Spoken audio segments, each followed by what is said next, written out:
what would be your advice if the mind is really dull? Like there are times when I can be so sharp that I could be aware of things in my mind, say almost every minute for about 3 years. Then for the next 12 months, the mind is dull. Like for now, I can feel some joy in my mind to be here, but still it's really dull. Like do we be aware of the dullness? Yeah, right. Because it's one of the kilesas. And also we don't want it.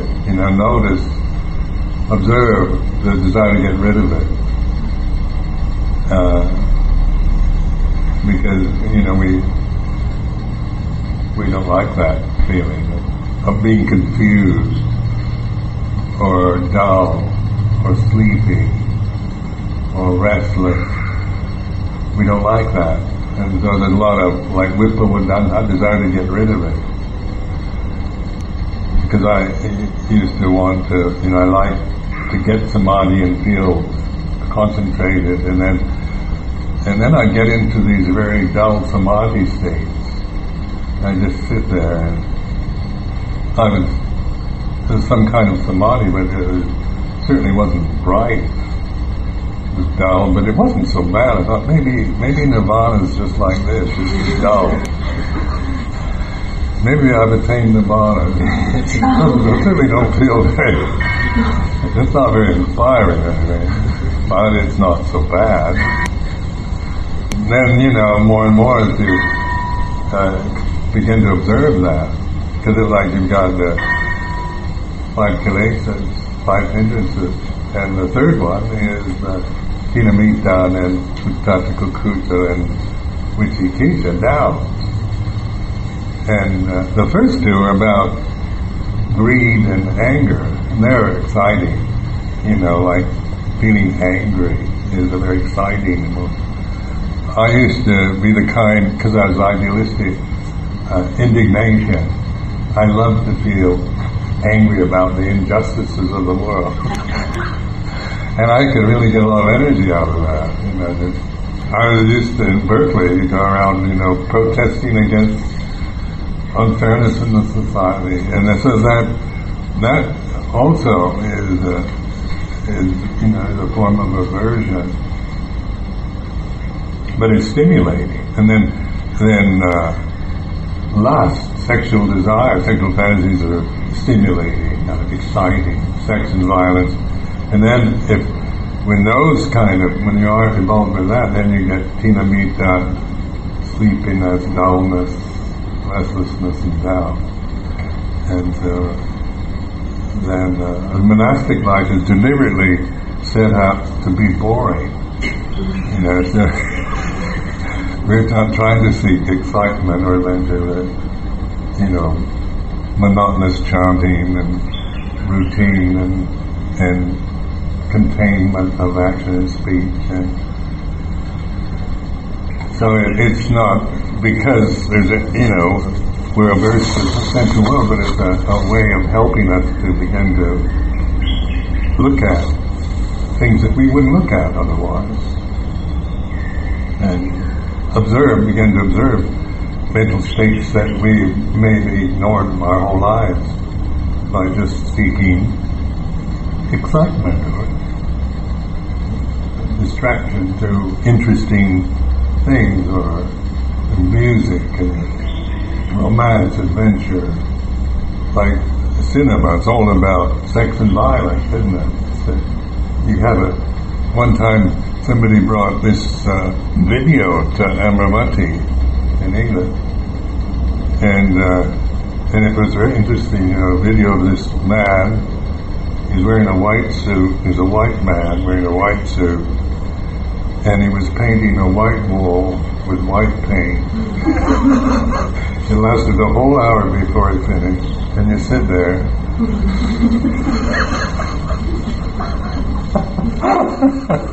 Absolutely, there was no sex, no violence, and the movement, was slow, and so it wasn't, there was no even excitement in the movement.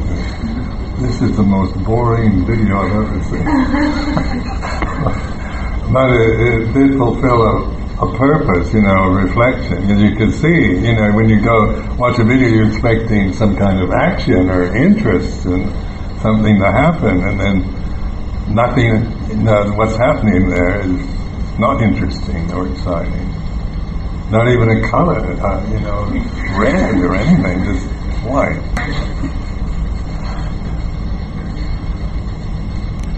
This is the thing to really appreciate about being human, is that we have this reflective ability.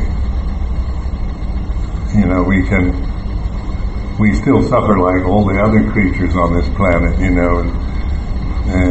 old age, sickness, death, and so forth, survival, fear, but we have ability to reflect on it, and that's what Buddha really means, our ability to observe.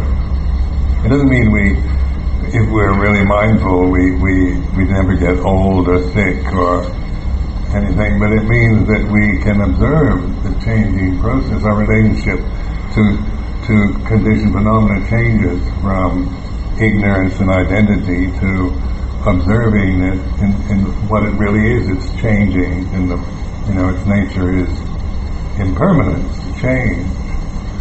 So the Buddha pointed out, all conditions are impermanent. Sape sankara anicca.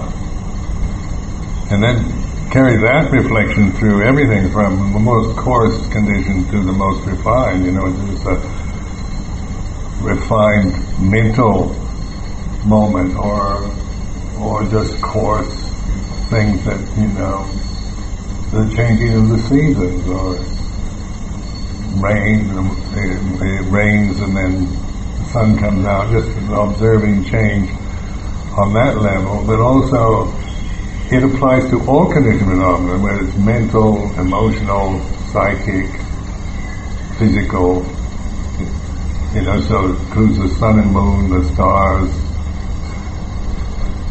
as well as everything that, your own body, and energies and that you experience through the body and through the senses, and whether it's, refined or coarse, good, bad, right or wrong, its nature is all anicca. And that makes it very easy for us, because we don't have to sort out the sankharas to try to get rid of the bad ones and hold on to the good ones. Our relationship to sankhara, the conditioned phenomena, is observing it, not judging it. And then we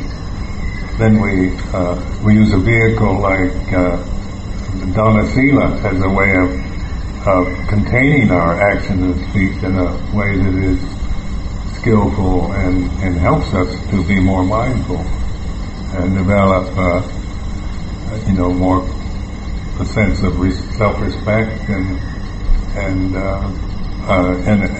have as much happiness in the world as you can through being responsible for action and speech. And then the benefits even on the worldly level are, if you keep the 5 precepts, then at least you'll find you kind of respect yourself for doing that. You feel a sense of, I'm a worthy person, and then people will trust you too. And people will begin to see you as somebody they can trust and respect. But if you're a murderer, a liar, sexually promiscuous, irresponsible, a thief, and a drunkard, not both.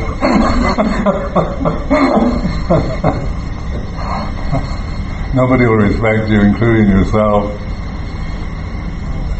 And then the misery of that, of just having no self-respect and nobody trusting you. So like in Buddhism, the basis is dana sila, which is it's not like a commandment that Buddha says you have to keep the 5 precepts. It's like giving you this occasion, like to take the 5 precepts. You have to ask 3 times. Monks, we're forbidden to force the 5 precepts on you. It's against our discipline. You take the 5 precepts or else don't ever come to this monastery again. And so it's like, it's also very, it helps us to grow up, to not just be good because we're frightened of being punished. It's because we love the good. We want to be responsible for how we live. We're maturing as human beings for one day,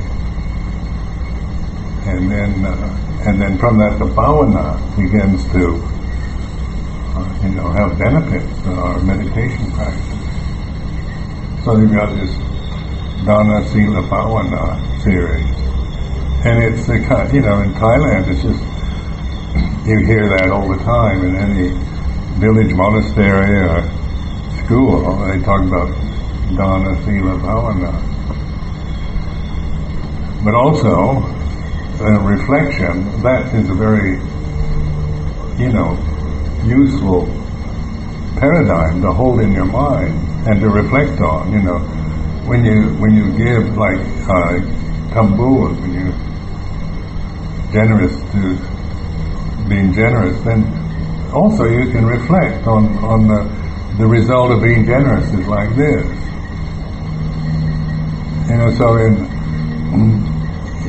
like at Amaravati in England, where you have a lot of Thai, Sri Lankan, and Lao and Cambodian people coming from from Buddhist countries, and then you've got a lot of British and Europeans coming there, and like on a Sunday where people are free they're not working, then it's a kind of joyful atmosphere that the Asians bring, because they all come to give to tambun, to give dana, and it's kind of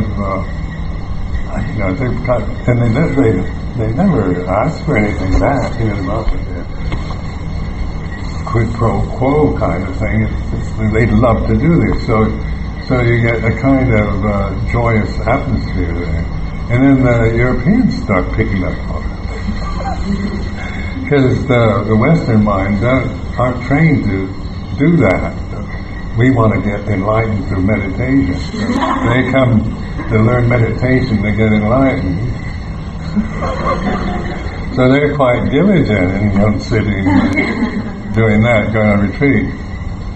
But also, that's good. That's not to be criticized. But these 3 levels are equally important. The Dana Sila Bhavana. When I meditate and practice, and I found anger arise easily, and when I know it that it's already arise, it's very strong. I know it, I'm aware of it, but it will stay for some time hours without react, and then later it's gone. It's like completely gone. But at that time, when the anger is there and you're aware and you try to let it go, after that, it's very tiring. So I don't know how to deal with it. ไม่รู้จะทำยังไงค่ะท่าน Well, with that, just sometimes you feel you've got to look at it and do something with it. But letting go of it just means don't make a problem about it. And then, like in meditation, like this happens a lot. Like when I first started meditating, when I was a samanera, and I lived in a monastery in Nong Khai for a year, and the first 3 months, it was like this cow hong practice. You go into kuti and you just stay there, and I didn't talk to anybody or anything, so I was with myself all the time. and I was hoping to be tranquilized, to live in a state of bliss. And but instead, the first 3 months was just anger, unrelenting anger, and it wasn't due to anything in the monastery. I mean, they were treating me very well. It was just, I was 31, and I'd repressed anger in my, from early childhood.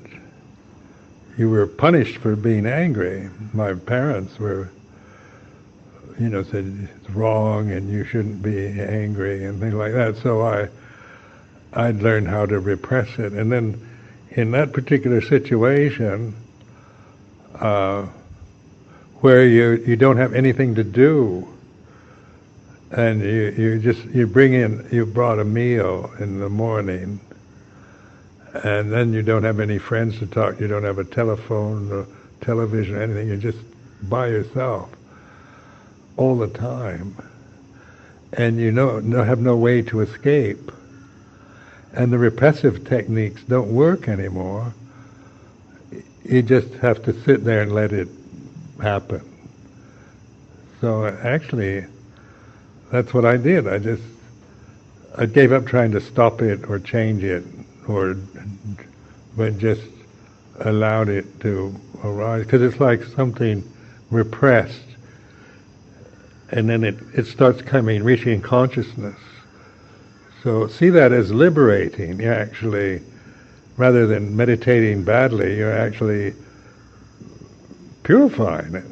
Like repressed resentments, fears, angers arise, and it's like a cleansing. You're letting them go, so they go away from you. If you try to stop them, then you're repressing them again. So then, it's like the prisoners want to get out of the prison. They're yelling, and then you open the door and they come out, but what you see is just frightening and terrible, so you slam the door on them, then they're locked back in to create more problems. But if you open the prison gate, let the prisoners out, they go away. They don't come back. So look at it more like that.